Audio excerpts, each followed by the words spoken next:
सार्वजनिक जीवन जिसका हो जाता है उसके सिद्धांतों में बड़ी नम्यता रखना पड़ती है।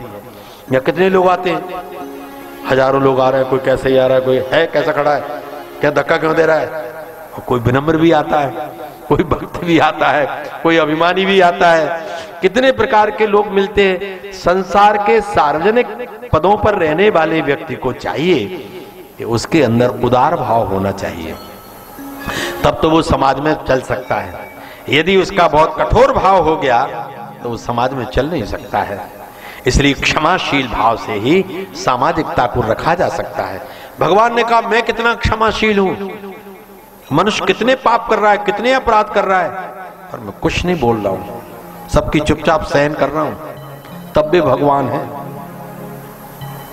अपने से कोई व्यक्ति एक बात कह, अभी भगवान के सामने खड़े हो गाली दे दो, भगवान कुछ कह रहे हैं, कुछ नहीं कहते भगवान। क्यों? क्योंकि उनका स्वभाव क्षमा करना। बालक अपराध करता है, अज्ञानी बालक, माता पिता क्षमा करते रहते हैं। ऐसे भगवान प्रत्येक प्राणी का अपराध क्षमा करते। क्यों? क्योंकि महाज्ञानी और उनके माता पिता है, इसलिए उन बातों पर ध्यान नहीं देते हैं। तो क्षमाशील व्यक्ति जब होता है तो परिवार चलता है, क्षमाशील होता है तो समाज चलता है, क्षमाशील होता है तो राष्ट्र चलता है। और यदि एक एक बात में क्रोध आना आरंभ हो जाए तो न परिवार चलेगा, न समाज चलेगा, न राष्ट्र चलेगा। कैकेयी ने कितना बड़ा अपराध कर दिया था, पिताजी की मृत्यु हो गई, तेरे कारण हुई। राम जी ने कभी नहीं कहा, प्रथम राम भेंटी कैकेयी, पहले जाके मां के चरण पकड़ लिए। देखा, बताओ, इसी दुष्टा ने तो सर्वनाश करवा दिया। और जब अयोध्या में आए तो प्रथम तासुगृह गए भवानी, सबसे पहले कैकेयी के घर में चले गए। ताही प्रबोध बहुत सुख दीना, जो कैकेयी घर में गए तो पूरे अयोध्या के लोग रोने लगे कि बताओ इनकी बुद्धि भ्रष्ट हो गई राम जी की। उसी अभाग्नि के घर से तो 14 साल का वनवास हुआ था। इस घर में तो चाहे मरने मर जाए कोई व्यक्ति पैर न रखे। हे भगवान, अब देखो क्या होता है, कहीं वो अभाग्नि न कह दे कि बेटा एक बार और 14 वर्ष, और वे ऐसे चले भी जाएंगे। तुलसीदास जी ने लिखा कि जब कैकेयी के घर से निकल आए तब प्रसन्न हुए लोग।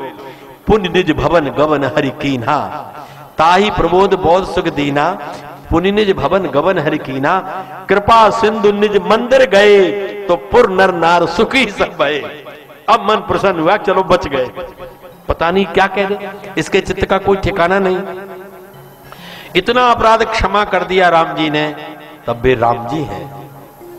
इतना अपराध क्षमा करता है पिता, तब वो पिता है।